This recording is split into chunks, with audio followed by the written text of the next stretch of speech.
буташ керек. Так, жазғы алманы кантип буташ керек? Байка көрсөтүп коюңуз. Эми мындай. Бул могу 2 жыл болду да, 2 жыл болду алмагачы. 2 жылда баштай баш керек. Байка батарейка отуруп барат. Реставрацияга баштай баш керек. Мыналарды алабыз. Карап туруңуз. Мыналар эркек деп. 1 жылдыктар, э? Бул 1 жылдыктар. Мынаны алабыз. Так. Көрдүңбү? Канча жылдан бери бутап жүрсүз? Мен башыма жүн чыкканды бутап жүрмүн да.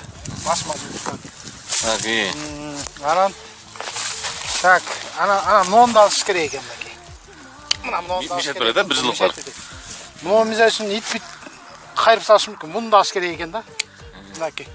Анан мына чокусунан обязательно мына жерден мындай кылып туруп, мындай алып коюш керек. Анан? Нердендир алып койсо болот. Сразу Бул эми быйыл уже алып баштайт. Быйыл мына нерден алып койсо, мына быйыл алып. Быйыл гүлдөйбү? Быйыл гүлдөйт. Нердендир алып койсо, вообще жакшы гүлдөйт да. Энең мындай алып койсо